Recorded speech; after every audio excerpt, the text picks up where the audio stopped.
Okay, well, we're going to look at the notes first for section 3.4 on solving exponential and logarithmic equations. And then, after you've gone through the notes, we've gone through the notes here, then I want you to work on your problems. Your problems are actually, even though there's several of them, are pretty much straightforward. There's only a few problems that are going to take any real serious algebra. Most of them are pretty quick problems. Now, what I'm going to do when I show you the notes is I'm going to show you not only some of the easier examples, as your assignment is, but I'm also going to show you more difficult examples. I want you to pay attention through the notes. Then I want you to stop the video, work out the problems, and then use the rest of the video if you need to check your work, or if you get stuck on something you're not sure what step goes next. And that way you can make sure that you're doing them right. Also, since your assignment is odd and even number problems, of course, as you're working the problems out, before you watch the video, that is, you can always check your answers in the back of the book for the odd number problems. Now, there's a lot here, and so I'm going to get going on this. And if I start to go too fast, of course, you can just remember to rewind. And here we go. Solving exponential logarithmic equations. Now, exponential equations, I just like to think of exponential equations as equations in which the variable is in the exponent, which can be a problem because when you're solving equations, excuse me, you're supposed to try to isolate the variable, and if it's in the exponent, it might be tough to get at. And then there's logarithmic equations, which have the variable in the logarithm, like you take the log of an expression, like the log of the quantity x plus 5. And sometimes that's a bit of a difficulty to get because you've got to somehow get rid of the logarithm to isolate the variable. So I'm going to show you methods for both of these. We'll start with exponential equations. There are two main ways to solve exponential equations. Again, equations with the variable in the exponent. First way is to use this identity and match the bases. What I mean by matching the bases is if you can get on both sides of the equal sign exponential expressions that have the same base, then you can set the exponents equal to one another. 5 to the x equals 5 to the y, because if the 5's are the same, then the x and the y have to be the same. So this IFF means if and only if. A to the x equals a to the y if and only if x equals y. That's one way to solve it. That's the way I usually check for first with an exponential equation.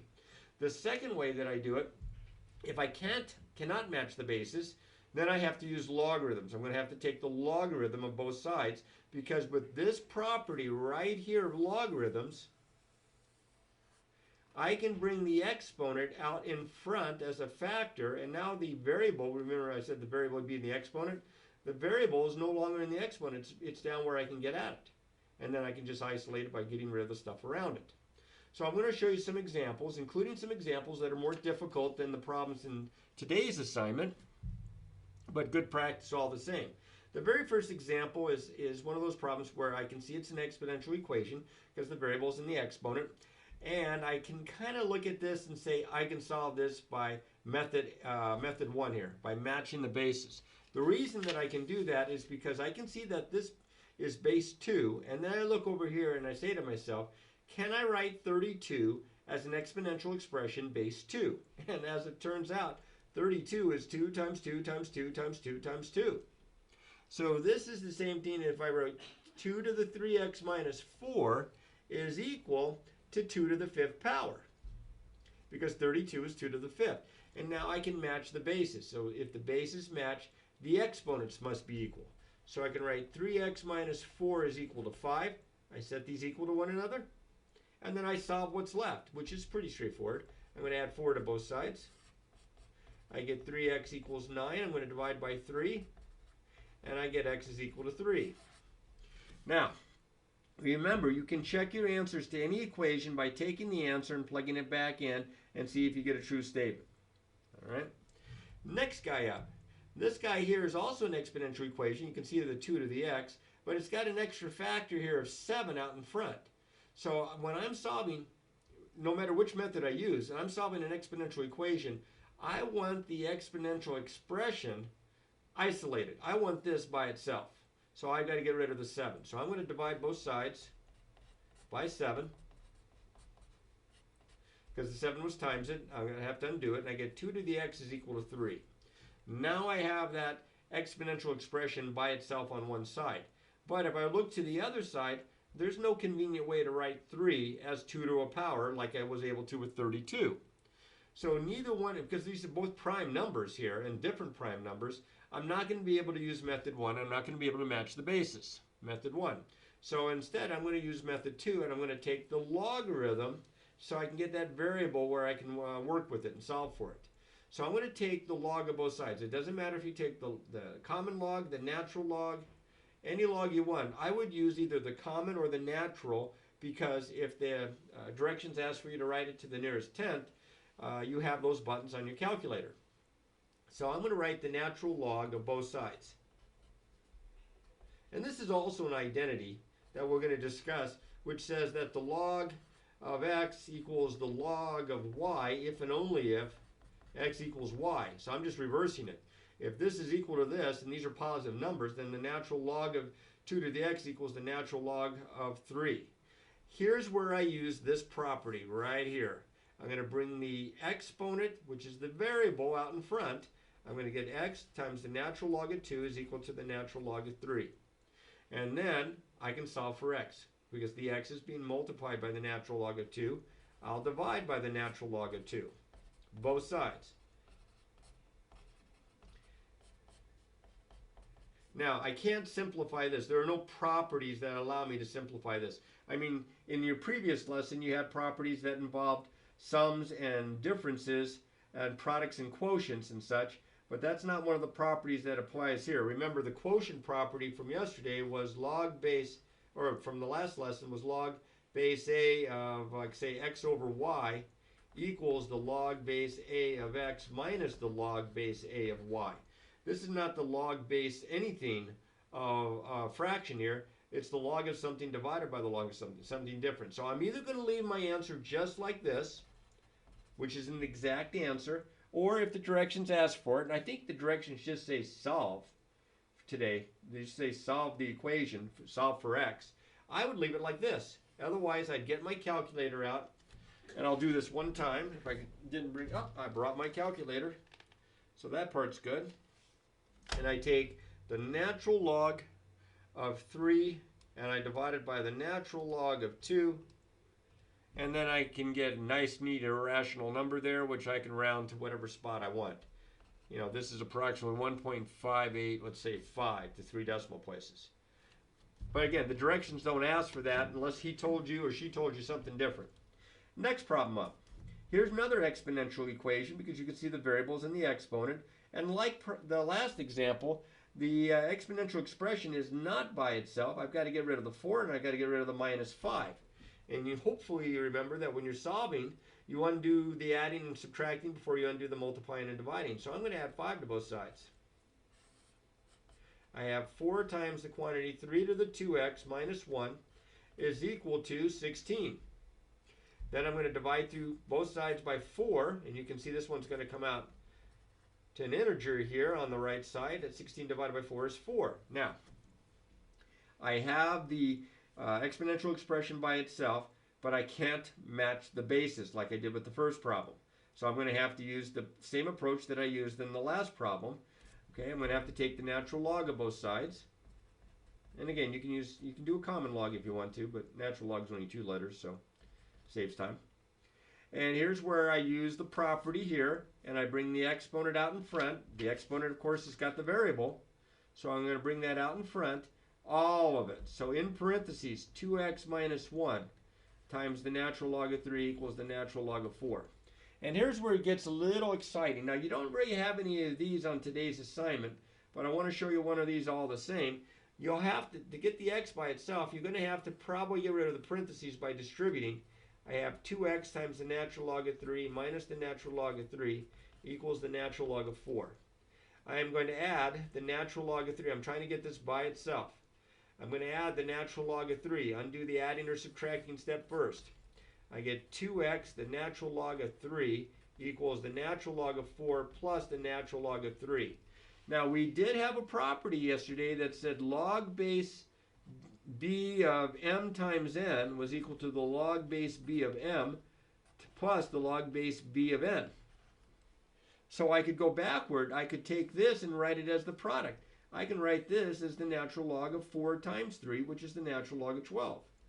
But I'm going to do that, but first I'm going to divide both sides to get the x by itself by 2 natural log of 3. So that the 2's cancel and the natural log of 3 cancels, and I get x equals. Now this, I just said a minute ago, is the natural log of 12. And down here you say, well, just put 2 natural log of 3. Well, no, I'm not going to do that because 2 natural log of 3 can be simplified using this property way back up here that I had written down. 2 natural log of 3, 2 log of 3, I can bring it up as an exponent. So this is the natural log of 9, which is, or the natural log of 3 squared, which is the natural log of 9. Now, you can't cancel the natural logs. You can't cancel a 3. That's as far as it goes. Unless, of course, you want to use the calculator to simplify it even more. This next example is also an exponential equation, but notice it's got 2 terms with exponential, the variable and the exponent, and they're both e to a power of some type. Now, here's the trick to this one. E to the 2x minus 4e to the x plus 3 equals 0 looks a little bit like a quadratic equation. Good old quadratic equation from your algebra days. And you would either factor it, if it factored, and then set the factors equal to 0, or you would use the quadratic formula. Well, I know it's not an x here, it's an e to the x, but e to the 2x is the same as e to the x squared. Remember, a power to a power, you multiply the exponents. So this is the same as e to the x squared minus 4e to the x, like to the first, plus 3 equals 0. I'm going to factor this. I'm going to factor it with an e to the x and an e to the x. And I'm going to factor with a minus 1 and a minus 3. That'll get me positive 3 on the end and a negative 4 in the middle there for the o and the I. Then I'm going to set this equal to 0. I'm going to set this equal to 0. And then I'm going to solve both of these. I'm going to add 1. And here I'm going to add 3.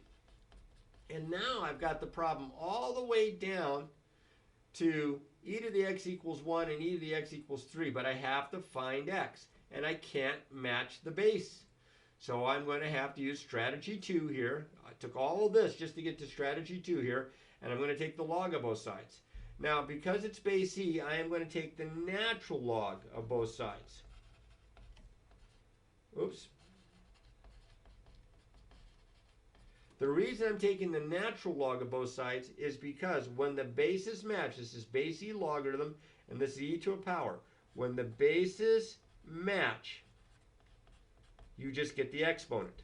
When the bases match, you just get the value there. Because the idea that logarithms and exponentials are inverse operations. They kind of cancel one another out. And you just get this. So this was from the last lesson. And I would memorize this. So anyway, the natural log of e to the x is just x. So I have the natural log of 1. Now actually, you should be able to figure out the natural log of 1. The natural log of 1 is 0. And this was also from yesterday's lesson, or the last lesson. The natural log of 1 has to equal something. 1 equals e to the x, so e to what power is 1? E to the 0. So this is equal to 0, and over here, I get x is equal to the natural log of 3, which does not simplify. And there are my 2 answers. This one actually has 2 answers to it. All right, now again, there's nothing quite this complicated on today's assignment, or even really not as complicated as this, but they do have problems similar to the first couple of them at least. Now, logarithmic equations, as I mentioned before, equations that have the variable and the log expression. All right, there are a couple strategies to approach here as well. Strategy number 1, the equivalence form here, that log base a of x equals log base a of y if and only if, if and only if x equals y. And also, because x and y would have to be positive. And then it says, I have here also, rewrite logarithmic equations in exponential form, and possibly even vice versa. This is also what we talked about previously. I think it was in section 1 or 2, where we can write the logarithmic form into the equivalent exponential form. Log base b of m equals k if and only if m equals b to the k. Remember I showed you bring the b over here and bring it to the other side. The k's in the way, so you kind of hunker down and push it up. Drop the log here, and that's b to the k. Well, there it is right here. You'll have to use that. That's another good one that if you haven't already memorized it, you got to memorize it. It's going to be used. All right, now the first couple problems aren't so bad. In this problem here, I have log base, this is a natural log base e of x is equal to 3. Well, I can't use strategy 1 because I don't have log of something equals the log of something. So instead, I convert this into exponential form. Remember, it's base e. Put a little e here if it helps you. Bring it over, drop the log. I get x equals e to the third power. Whatever that turns out to be, you can grab a calculator. It's probably more than 27. Because e, no, it would be less than 20. It would be about 2.7 times 2.7 times, probably more like 24 or 25. I'd have to figure that one out. I don't know if I've done that in advance to be able to tell you that. Let's see.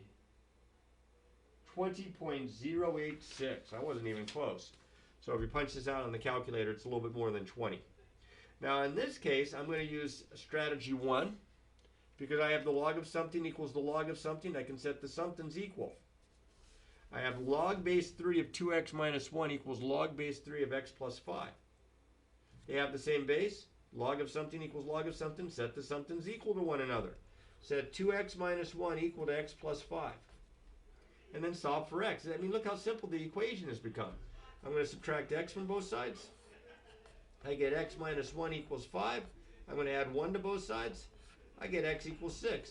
Now, if they ask for the answer, here's the answer. If they ask for the solution set, don't forget to put it inside of braces. I didn't do that on the other side, but I just remembered there's always the possibility that they may ask for a solution set. Otherwise, this is good.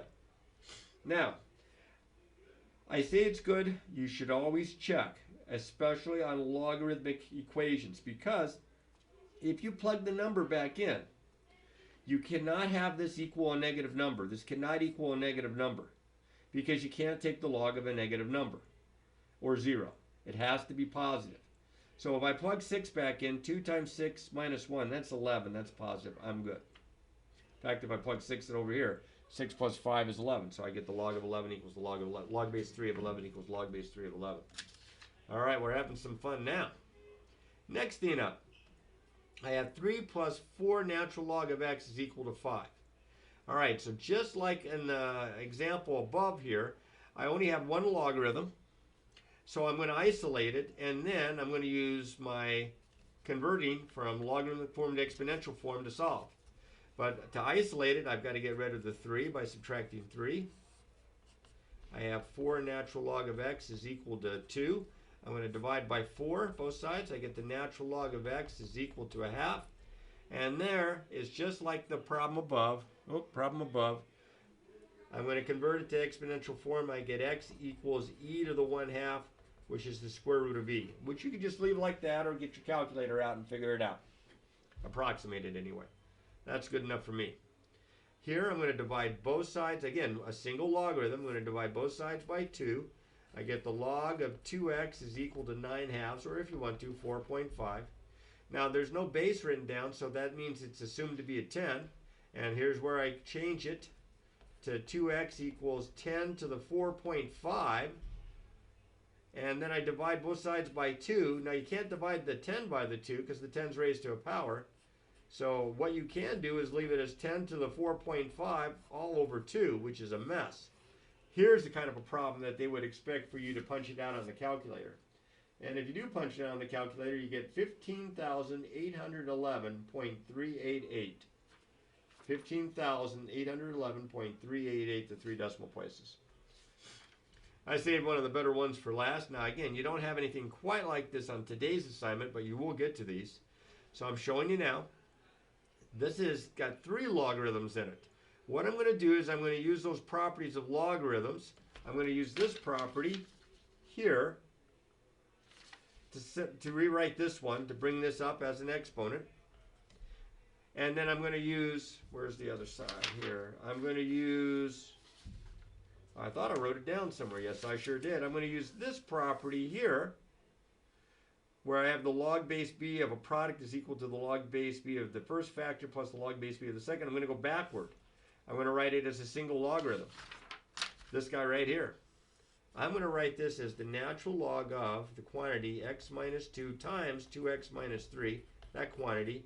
And then I'm going to write this as the natural log of x squared. So I use two different properties to condense both sides. Log of something equals log of something. Set the somethings equal. So I have x minus 2 times 2x minus 3 is equal to x squared. So I have to FOIL here. I get 2x squared minus 3x minus 7x plus 6 equals x squared. Put it in standard form, subtract x squared from both sides. And I get x squared minus 7x plus 6 is equal to 0. Now I have a quadratic equation. I'm going to factor it, and it does factor nice. I don't have to use the quadratic formula.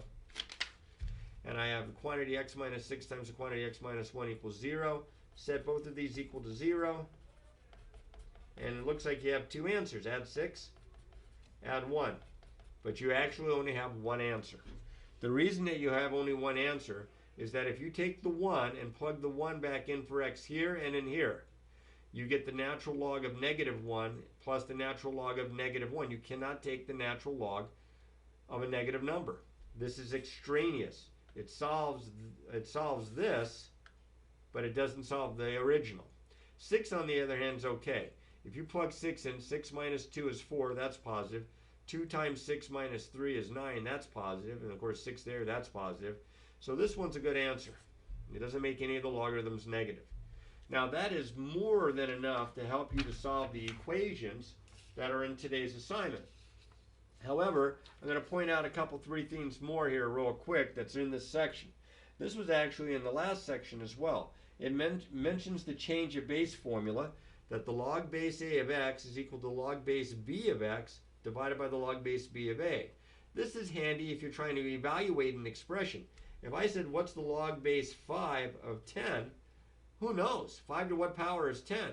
So what I can do here is I can rewrite this, and I can write this, and I can use any log I want. So I can use common logs or I can use natural logs. I'll use natural as the natural log of 10 over the natural log of 5. So I can do that on my calculator. So you wouldn't want to put this one to the memory. You'll see it again. Okay? Now the next thing I wanted to mention is when you're approximating the solution of an equation using a graphing calculator. Now I have an equation here, and you can see it's logarithmic because the variable is in this logarithm, but it's also in another term that doesn't involve a logarithm.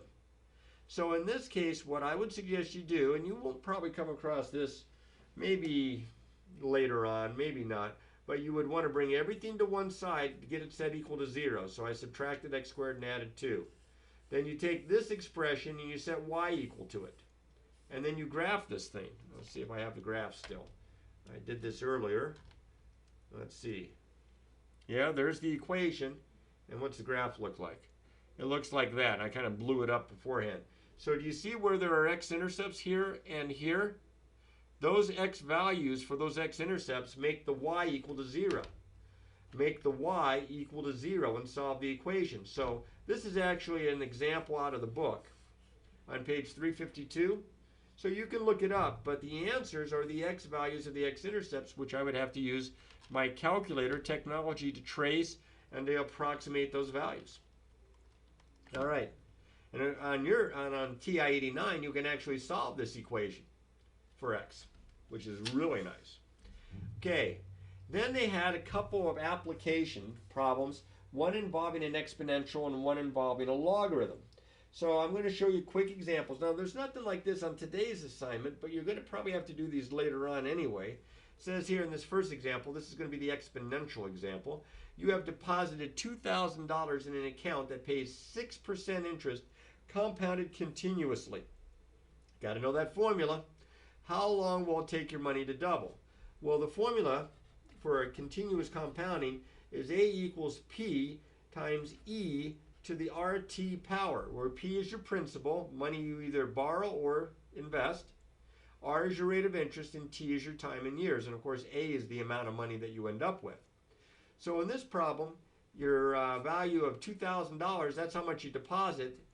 That is for the variable P, for principal, times e to the, now the r, the rate of interest is 6%, so I'm going to write that as a decimal, 0.06, and we're trying to figure out how long it will take, so I don't know t, before my money doubles. Well, my money doubles if I go from 2,000 to 4,000. That's how you double your money. So now I solve this equation, and we've solved equations like this a little bit earlier. Maybe not as messy as this one, but we would isolate the expression with the exponential expression. So I'm going to divide by 2,000, both sides. These cancel. I'm going to write this as e to the 0.06t is equal to 4,000 divided by 2,000 is 2.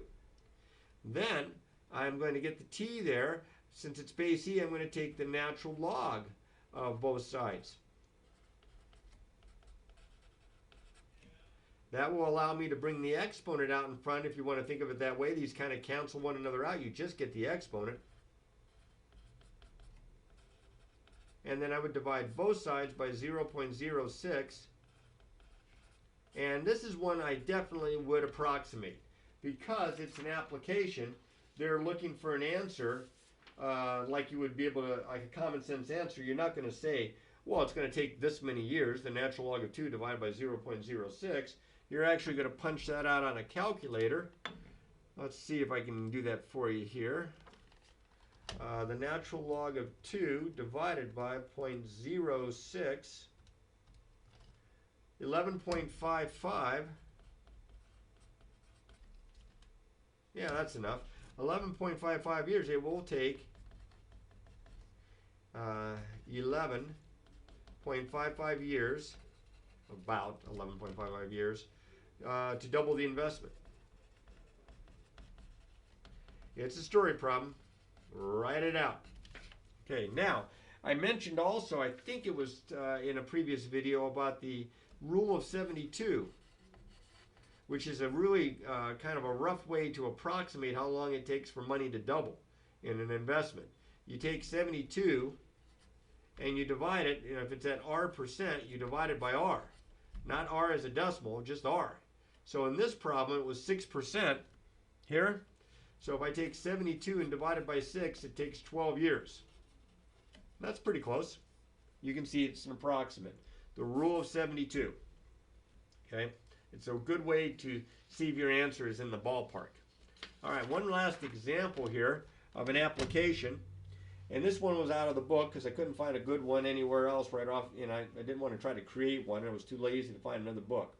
So from 1970 to 1997, the Consumer Price Index, or CPI, value Y for a fixed amount of sugar for the year T can be modeled by the equation y equals negative 171.8 plus 87.1 natural log of t, where t equals 10 represents 1970. So if t is 10 years and it represents 1970, this means that the starting time is 1960.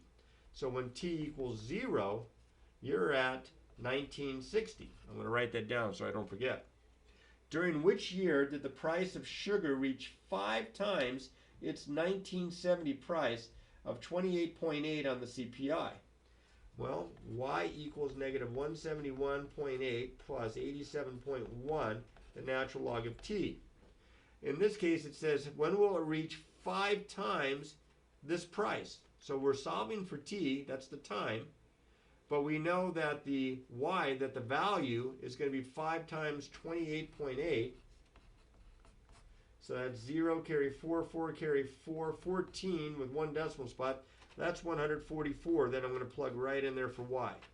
Equals negative 171.8 plus 87.1 natural log of t. And now t, not 2, and 2 for t, me for you. And anyway, so what happens here is I'm going to solve for t. So I've got to isolate this, undo the stuff around it. I'll add a 171.8 to both sides. And I get 0.851, I get 315.8 equals 87.1, the natural log of t. Now I have to divide both sides by 87.1, oops, I messed that up almost. I'm going to flip sides. Natural log of t is equal to this mess. 315.8 divided by 87.1. I'll get to that in a minute. And to find out what this is, remember this is base e. You can't match the bases. So you rewrite it. T is equal, well, not even matching the basis as much as what I'm saying is you can't get the log of something equals the log of something. Don't jump the gun there. So this is T equals e to this mess, whatever this is, 315.8 divided by 87.1. And I think I did this earlier today, and I get 37.6 approximately to the nearest tenth, and that's how many years since 1960. So if I add 37.6 years onto this, I'd say the price of sugar is 5 times the 1970 price in the year. Now, if I add 1960 and 37.6,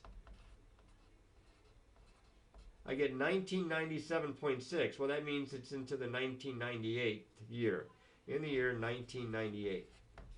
Now, again, this problem is worked out for you in the book somewhere, so you can always kind of double check that. You'll probably get some of these, maybe not until next week. All right, now, that's the lesson, and that took probably a good 30 minutes to go through.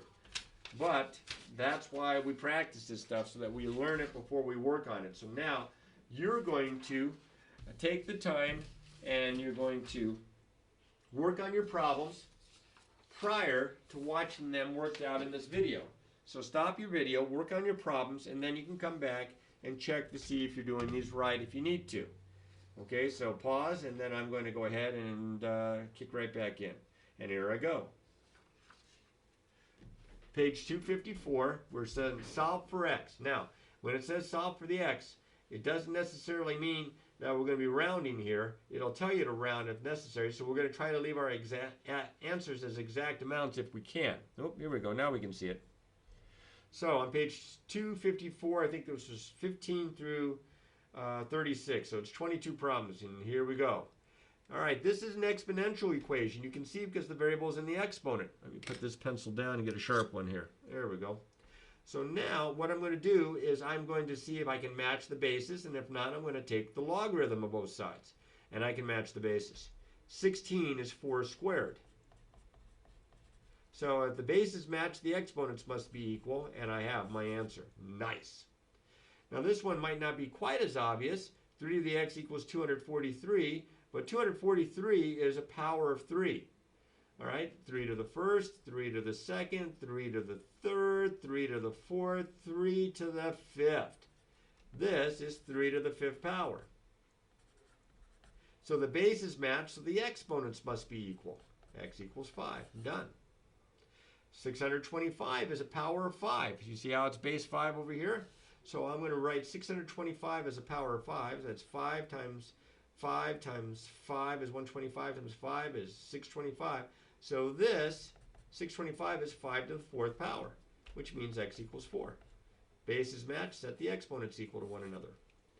Now this one's a little bit trickier. I can see 49, and I know 49 is 7 squared. So I have 7 to the x equals 1 over 7 squared. So x doesn't equal 2. I have to have 7 to a power equals 7 to a power. This is 1 over 7 to a power. So remember what negative exponents do. 1 over 7 to the second power is 7 to the negative 2. Bases match, set the exponents equal to one another. There's my answer. I like those kind. Now the next one up, this is not going to be easy to match the bases if I think of base 4 or base 8. But both 8 and 4 are powers of 2. Now remember, before I get to this, 2 to the n to the m is 2 to the n times m. Power to a power, you multiply the exponents. So I'm going to write 8 as 2 to the third power. And that's raised to the x. And I'm going to write 4 as 2 to the second power. And then I'm going to use this property. 2 to the third to the x is 2 to the 3x. And 2 to the second. And since the bases match, I can set the exponents equal to one another. I can divide by 3 on both sides, and I get x equals 2/3. All right, next guy up. I don't think I'm going to try to figure out 32 as a half to a power, or a half is 32 to a power, but I notice that 1/2, that 2 is in the denominator, and I know 32 is a power of 2. It's 2 to the 5th. So I'm going to write this as 2 to the negative 1. Remember, if it's in the denominator, you bring it up, the exponent changes sign. This is like 2 to the 1st down there, so it becomes 2 to the negative 1 to the x equals 2 to the 5th.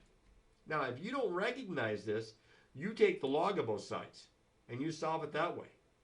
If you can't recognize to match the bases, then you take the log of both sides, which I'm going to have to do here eventually, just not yet. All these are matching. So this is 2 to the opposite of x, power to a power. This is 2 to the 5th. That means the exponents must be equal. And if the opposite of x equals 5, then x equals negative 5. Here's one almost identical to it. 1 over 4 is the same as 4 to the negative 1. And 64 is 4 to the 3rd power. 4 times 4 times 4. So 4 to the negative 1 to the x is 4 to the opposite of x, 4 to the 3rd. So I get the opposite of x equals 3. I get x equals negative 3. Now this next one, it's kind of weird looking in that it's got a fraction to a power equal to a fraction.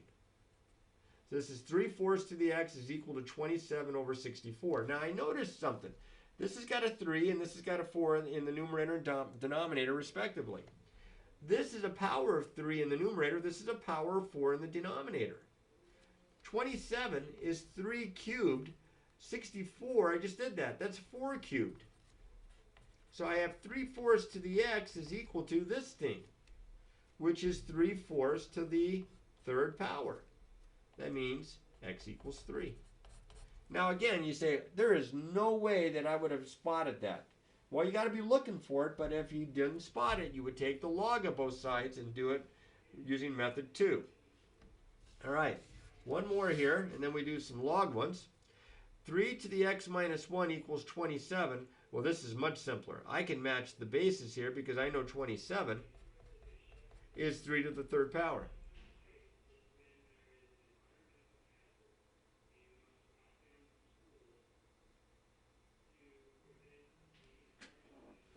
Oh, great. We are having a hard lockdown. So, just 1 second.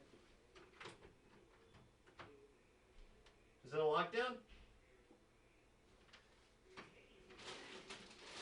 All right, hang in there. I just got to put some tape up on the door here.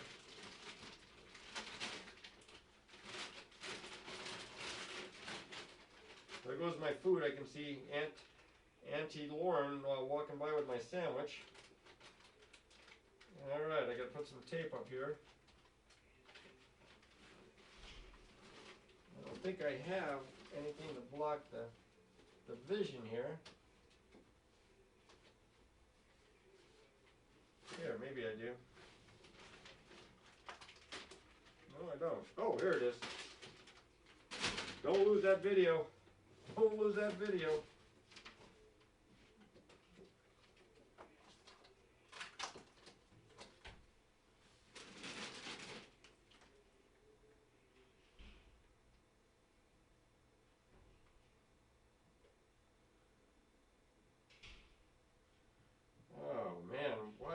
These things on Fridays. Okay, and here we go. I hope I've done that right, and don't get yelled at. Okay, let's back to the video here. Okay, hold that thought. I think I've got to type in that I'm here in the room. All right, hang on. Do I have the? Don't go anywhere. Okay, you can always fast forward through this. I just got to make sure I have the video that says that I'm here. And I don't think I have it. Uh-oh, this is going to be bad. How am I supposed to tell them that I'm here? Movie Maker, that's it. I don't have it.